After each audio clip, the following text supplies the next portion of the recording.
So, earlier this morning, the Prime Minister said he had confidence in the Met Police Chief, Sir Mark Rowley, following calls for him to resign from the force following this incident involving one of his officers and an anti-Semitism campaigner.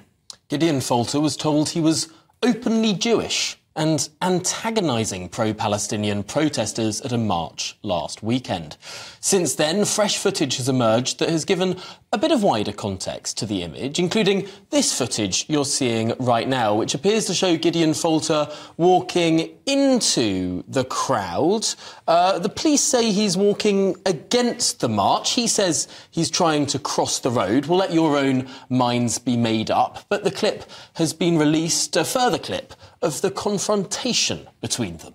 I've already seen you deliberately leave the pavement and walk against this march. You chose to do that. I was trying to get to the other side of the road. Your comment about to get to the other side of the road. Disingenuous, whether you like it or not. How do you want me to get to the other side of the road? I will quite happily walk you over there. I'm not trying to go when you get over there, when you get over there, you'll be able to use the far footpath and go up to the top. So we're good. That is the scramble. Exactly. Get across the road. I don't want to get right there. There's a big confrontation. No, there's not, sir. Well, the man at the centre of this row, Gideon Falter, is the chief executive of the Campaign Against Antisemitism. Delighted to say that Gideon joins us now. This has been a media whirlwind. Firstly, what's your reaction to the new footage that has come out over the weekend? Some people are saying that you're deliberately walking against the flow of the protesters there. Yeah, it's good afternoon. It's not new footage to me because, of course, I was there. And what you can see, what you don't see in the footage, in fact, you partially see it, is that there is a bus stop on the pavement. There's then a bicycle rack. It's quite a constricted space. There were quite a lot of people around, and I didn't want to be pinned around between them as I crossed. It's also quite a wide road, and I was just looking for a right point where there was a little bit of a gap in the crowd to cross over and carry on, which is what we were in the process of doing. What the officer says, that he's going to escort us to some other way. There was actually a massive commotion further up the road, banging of drums. I think that there was a counter-protest, which was meeting the protest. And the officer said that he was going to escort me right through the middle of that in the opposite direction to where I was trying to go. So, of course, I said no to that. But also what's notable is that the officer says all of this after he's clocked that he has said the wrong thing. He realizes that he should not have said that because I'm quite openly Jewish, I'm antagonizing the crowd and need to be either removed from the area or arrested.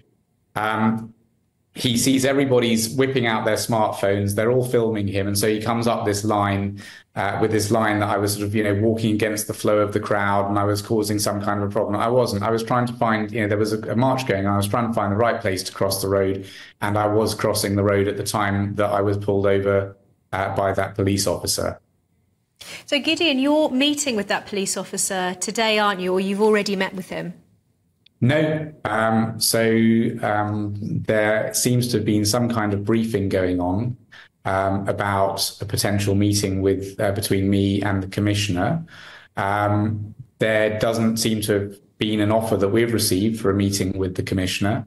No time has been set. It's about to be the Jewish festival of Passover. So that's when we start 2 days of observances now, during which I wouldn't be having any meetings at all. And we, if there has been any kind of announcement of a meeting with the commissioner, then that would be unfortunately a ploy or a stunt, rather than anything that's in any way based in reality. Now, someone who is meeting with the Met Police Chief today is the Home Secretary, James Cleverly. Is there anything you would like James Cleverly to say to Sir Mark Rowley about this entire situation?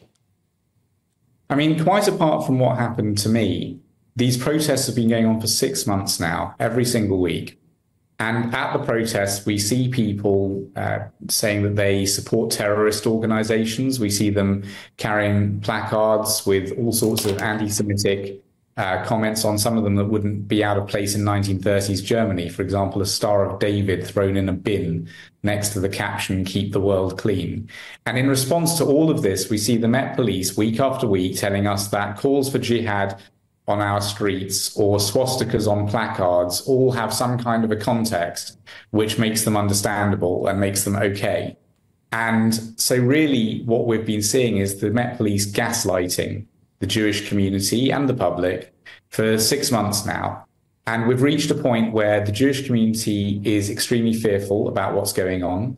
The Met Police Commissioner has failed to use his powers to curtail or ban these protests. And now we've got a situation where, very regrettably, we are seeing the Met Commissioner has failed completely.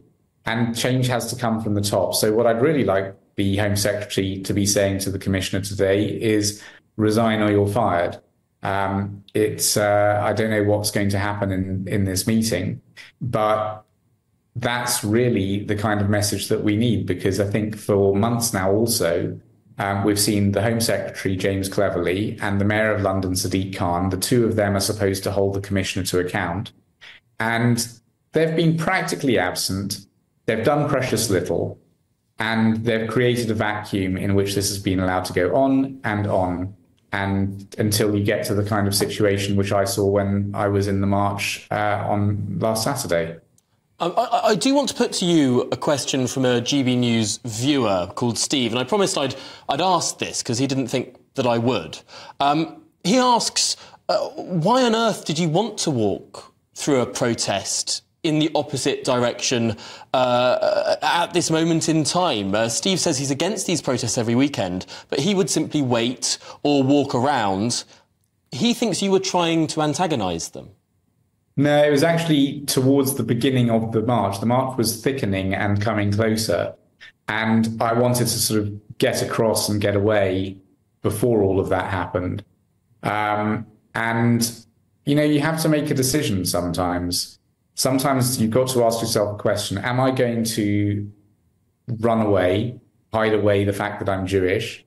Or am I going to say, no, I've got as much right as all of the other people who were crossing the road? It was Saturday in London. Lots of people were going in all sorts of different directions. People were crossing the road, etc. And I just thought, why should I, because I'm visibly Jewish, why should I have to run away from that? Why should I have to try and find some other way through London? It's completely outrageous to say that that's something that Jews should do and no one else should have to. Well, it seems like an absolutely mad suggestion to suggest that you should hide any signs of your Jewishness or leave the area and run in the opposite direction when you have just as much a right to be in the streets as they are. So thank you very much, Gideon Falter, for joining us and explaining all of that to us again today. Thank you so much.